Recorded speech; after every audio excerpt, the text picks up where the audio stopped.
Halloween is my favorite horror movie franchise, my favorite character being Dr. Loomis.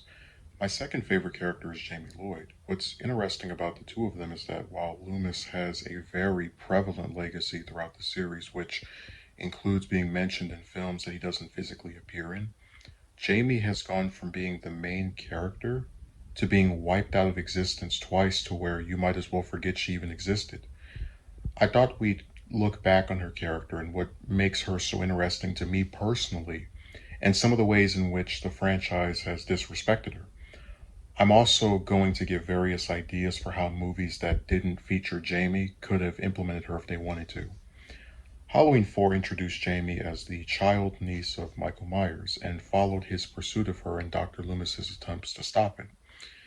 The film establishes Jamie as a child that is mocked for being an orphan by her peers and who lives in terror of her uncle coming to kill her. By having two events that are not her fault play such a big part in who she is and how she's received, McElroy makes it very easy to feel sorry for her. The film ends with Jamie stabbing her stepmother and seemingly being set up as going down the same path as her now deceased uncle. This makes her very similar to Tommy Jarvis from the Friday the 13th series as a child character who comes in contact with a silent killer and at the end of their first appearance is teased as the new antagonist of the series. When Halloween 5 was in production, it was decided that Michael Myers would be revived for a fourth appearance in the series as the antagonist. I think this was the right decision because it's hard for me to believe that the same fan base that wanted Michael back after Halloween 3 would be content with retiring him after one more appearance for a character they were just introduced to. I'm much kinder to Halloween 5 than what seems to be a majority of the reviewer base, and one of the reasons for that is because I think they did a serviceable job with the situation that 4 left them in. I especially like Jamie's characterization in 5 as this child that is linked to her uncle and can feel the pain of his victims while being mute, forcing her to suffer in silence. The only criticism I have of Halloween 5 as it pertains to Jamie is that the film features the death of Rachel Carruthers, one of the leads in Halloween 4, and does not use it to forward Jamie's character. We have one scene of her discovering the body and saying her name, and that amounts to the legacy of Rachel for the remainder of the series. But by the end of 5, I'm left with two movies that have cemented Jamie as my second favorite character in the series by virtue of how easy it is to feel sympathetic for her and her interesting dynamic with Michael. The performance of Danielle Harris is also a plus. 6 years later, Halloween, The Curse of Michael Myers was released. It reveals that Jamie was kidnapped by the Cult of Thorn and impregnated. She dies in both the theatrical and producer's cuts of the film, has no scenes where she isn't in a hospital or running, and does not interact with any of the film's protagonists. I don't like The Curse of Michael Myers mainly for the way it treats this character. The lead of the last two films pops out a baby and is tossed aside to focus on a returning Tommy Doyle, a character that had no role in the series after the first film, Kara Strode, aka Bootleg Laurie, and Danny Strode, who is teased to be hearing the same impulses that Michael did as a child, effectively making him to Michael what Jamie was to Michael in Halloween 4, a potential successor for subsequent installments. Let's travel back to 1995 and think of the original timeline. At this point in the series, Jamie has appeared in more films than any character who is not Michael or Loomis, including Laurie. That's why I was very frustrated when I had a person who is a fan of The Curse of Michael Myers insist that horror films regularly kill off characters. Jamie was not just any other character, she was supposed to be the new lead. I compared Jamie to Tommy Jarvis from the Friday the 13th series earlier in this video. And the thing you have to understand is that I believe Halloween, for the most part, treats its characters much better than Friday the 13th. In the latter series, characters that are not Jason, his mother, or Tommy usually show up once and get killed off, or they survive and are never seen again. Tommy, like Jamie, is in 3 movies and doesn't appear or get mentioned in any of the subsequent sequels. Unlike Jamie, Tommy gets to live at the end of his trilogy. Tommy gets to reappear in comics. Tommy gets to be the best character in the Friday the 13th game. There's something to be said when a series that is horrible with its handling of characters still manages to give its Jaime equivalent more to do. It's always amusing to watch the same people who cite Rachel's demise as the or one of the reasons they don't like Halloween 5 also give a pass or like the sixth film in spite of it doing the same thing to Jaime and arguably worse. H2O erases Halloween 4, Halloween 5, and The Curse from the timeline, and the character of Jaime by extension. While I like H2O, it has one of the weakest supporting casts in the entire series. I like Laurie's son, but I find him underdeveloped along with his friends. And this didn't have to be the case. If Steve Miner had allowed for H2O to take place after Curse, we could have had Laurie reveal to John that he had an older sister that she abandoned and regretted doing this due to her death. Even one scene like this being inserted into that movie would make the character of Jaime, even if she didn't reappear, be given some modicum of respect for her role in the overall story of the series. Loomis, for example, is not in H2O, but is mentioned and appears in comics relating to the timeline. Apparently, at some point during the production of Halloween Resurrection, Danielle Harris was considered for a role. I think Resurrection is one of the worst horror movies of all time, but I think a sequel to H2O that reveals Michael lived, that features a team up between Laurie, John, and Jaime could have been amazing. And if JLC didn't want to come back for anything other than the scene at the start where she gets killed off, the leads of the movie being just Jaime and John would have been fine as well. We could have seen the dynamics of Jaime having a sibling that she's just now meeting, what it's been like for both of them to be part of a supernatural killer's family, and how their relationships with their mother contrast each other. Maybe Jaime could have resentment toward John for actually having Laurie in his life as he grew up, while she didn't, and a character arc where she overcomes this disposition.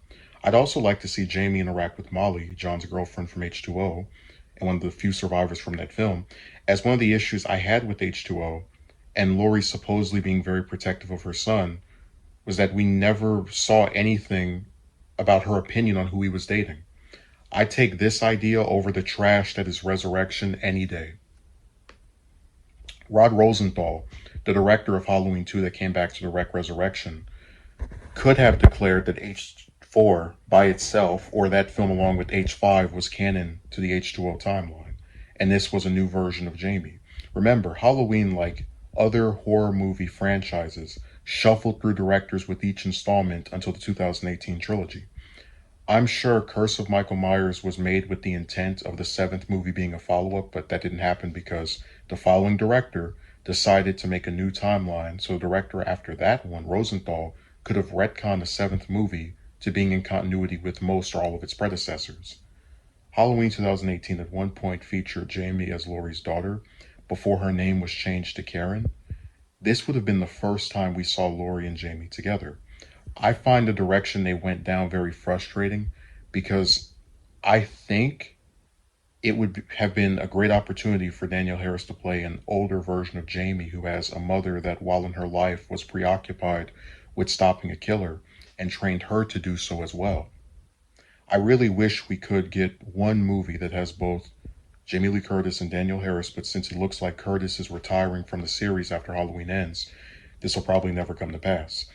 This is especially disappointing because out of Laurie's three children, Jaime is the only one we've never seen interact with her mother.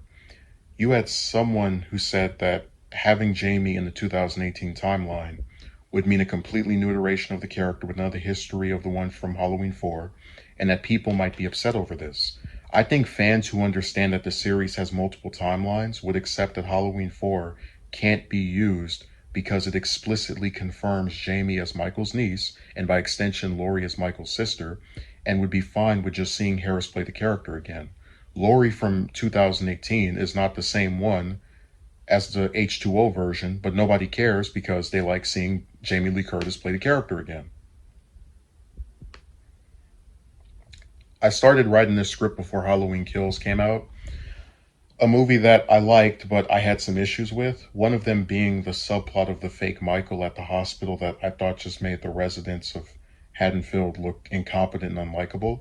I think it would have been cool if after Laurie is taken to the hospital, Karen contacts Jaime about their mother being gravely injured, and she comes to see her. Then we could get a backstory on Jaime being sent to live in another city with the Carruthers for her own safety while Laurie trained Karen.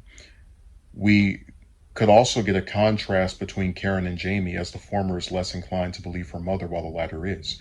You could have Jaime as someone that Allison goes to because she is less judgmental and easier to talk with than her mom, or a subplot of Jaime going to look for Allison at the request of Karen, and then switching places with the latter at some point so Jaime can have a turn watching over their mother at the hospital. Since Hawkins was in the same room with Laurie, we could have scenes of him recounting how he has known Jaime since she was a little girl and is happy to know that she's all right, while also worried that she has put herself in harm's way by returning to Haddonfield. You could have Jaime mention Dr. Loomis and talk about how he was her psychiatrist for a few years as a reference to the relationship between the two characters in the original film series. I would have preferred this massively over that hospital subplot we actually got because it further develops Laurie, Karen, and Allison's characters and provides some more context for the Laurie Hawkins dynamic. Given the ending of Halloween Kills and that we know there will be a several years gap between that film and the next, we could have Halloween Ends be about Laurie, Jaime, Allison, and Hawkins partnering up to defeat Michael. Jaime could be portrayed as comforting Allison after Karen's death and be a surrogate mother. Admittedly, they might attempt this with Lindsay in the actual film, though. Jaime could also be part of Laurie's motivation to finally rid herself of Michael, as she doesn't want him to take another daughter. Many people believe Laurie will die alongside Michael in Ends, and if this is the case, having Jaime there to be this older adult in Allison's family who completely understand what she's going through would be even more suitable for the narrative, as it would assure the audience that despite having lost both of her parents and her grandmother, she still had an aunt that would be there for her. It would confirm that Michael didn't take everything away from Allison. I'm someone who likes the 1978 film and considers it to be my fourth favorite film in the series behind Halloween 4, Halloween 5, and Halloween 2. I'm not a person who believes the original film was the most amazing thing ever and most or all of the sequels are outright bad or heavily inferior. The way that Jaime is treated in this series, in the movies after Halloween, The Curse of Michael Myers, which is her continued erasure and lack of usage, really supports this idea that a character only matters in this franchise if they were introduced in the first movie. That's why characters like Marion Chambers, Sheriff Brackett, Tommy Doyle, and Lindsay Wallace, all of whom disappeared after the first movie or Halloween 2, were allowed to return in Halloween Kills. I want to also contrast Danielle Harris with Donald Pleasance. With Pleasance, I've always had the idea that Loomis would have been kept alive and as a recurring character beyond Curse if Pleasance had lived. This is strongly supported by his character being allowed to live and continue on through multiple directors and writers who shared a commonality of respecting the actor and his character. With Harris, she's alive, still acting, has shown interest in coming back, and various filmmakers have decided to not use the character, even if, as I explained earlier, they have no boundaries to doing so. There is a person that also makes Halloween videos who I left some comments on the channel of. He mentioned Harris in one of his videos and the possibility of her returning, which caused me to believe he wanted to see her come back.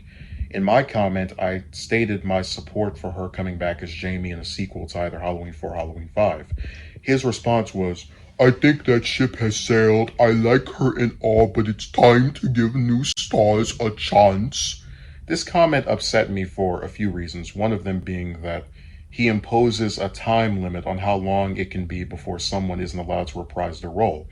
So Danielle hasn't played Jaime since 1989, but Kyle Richards was able to come back this year in Halloween Kills, despite not having played Lindsay since 1978. Jamie Lee Curtis went 17 years without being in a Halloween movie, and then another 16 between Resurrection and 2018. Before Halloween Kills, Charles Cyphers hadn't played Lee Brackett since 1981, a literal 40-year gap between his performances. I could go on, but the point I'm making is that Halloween is a series that has allowed actors to have long stretches of time between their last performance and returning, so why couldn't the same leeway be given to Danielle? The second issue with this response is that it operates on the false premise that bringing back an actor from an older film will somehow prevent new actors or actresses from having a chance.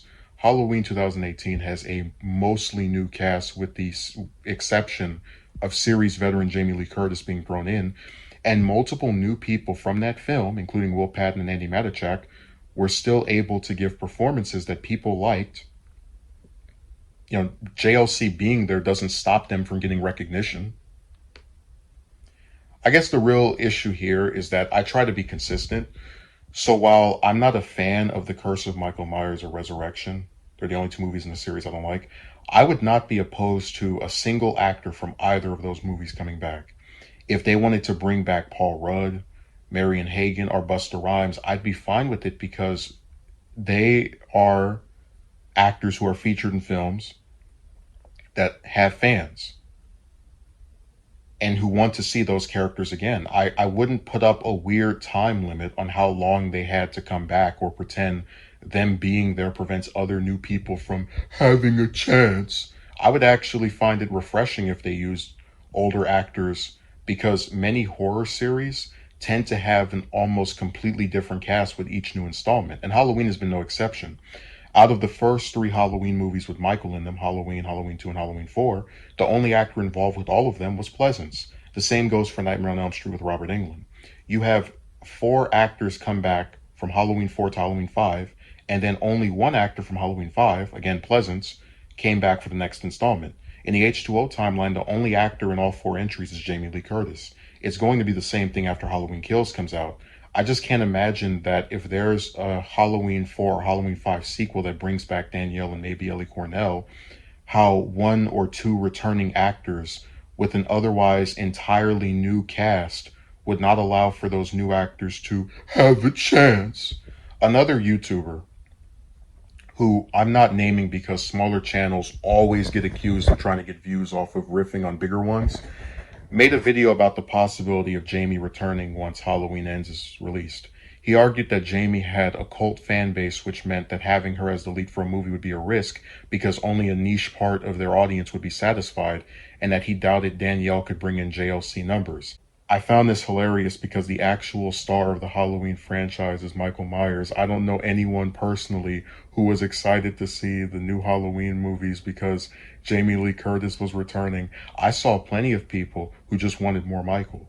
I fully believe that a Halloween movie with Jamie as the lead and Michael as the killer with a good story has the potential to do just as well as 2018 in terms of sales, if not better.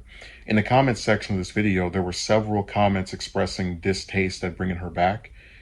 And like I said, my issue with these opinions is that I constantly try to accept the wants that others have for the franchise, but never receive the same understanding in return. It's sad to see a character that I love go from being the focus of the series to being completely neglected via retcons and alternate timelines. If I had my way, I would do a Halloween movie that takes place a year after Halloween 5 and features Jamie playing an important role in the final defeat of Michael while she grieves over the death of Rachel and others that have died as a result of their trying to protect her. That would be a serviceable final appearance for the character to me. But if I could go further, it would be interesting to see Jamie grow up as the niece of Michael and receive condemnation by the general public of Haddonfield for this relation. This could be a subplot in multiple movies as she operates as the main character who stops threats to Haddonfield from aspiring copycat killers seeking to carry on Michael's legacy. I'm proud of myself for offering ideas on what other movies could have looked like if they had her in them. She's a character you can get much mileage out of, and I do believe my proposals for the installments after Halloween 5 would have made all of those movies better. It doesn't mean they are bad just because they don't have Jamie in them, but I do think she could have helped service those plots with her inclusion. I think after Pleasance died, it would have been wise for the filmmakers to lean into the Jamie character out of a recognition of Harris's performance as an actress and her devotion to the series. As far as I'm concerned, the character of Jamie Lloyd was failed by directors Joe Chappelle, Steve Miner, Rod Rosenthal, and David Gordon Green. I think Jamie should be in at least 6 movies and featured in every timeline other than the remake films, instead of being regulated to the lead character of 2 films and the baby mama minor character of a 3rd. I'll end this video on a positive note. Jamie still appears in my music videos, in my art, and in my script for a follow-up to 5 that features her as the lead character again. Even if this series has spent the better part of a quarter century pretending she doesn't exist, I still view her as the most important of any of the characters introduced after the first movie. I think the idea of an evil uncle wanting to murder his niece simply because she's related to him is interesting, as is that child surviving to possibly becoming homicidal herself or aiding in her uncle's defeat by using her telepathic connection with him. The grown up versions I've included have her forming a sibling rivalry with her brother that her mother kept around while sending her off somewhere else, and being the understanding aunt of a niece who has lost both of her parents to a random madman that terrorized her mother 40 years ago. Jaime Lloyd is a character with loads of potential. The filmmakers just couldn't see it.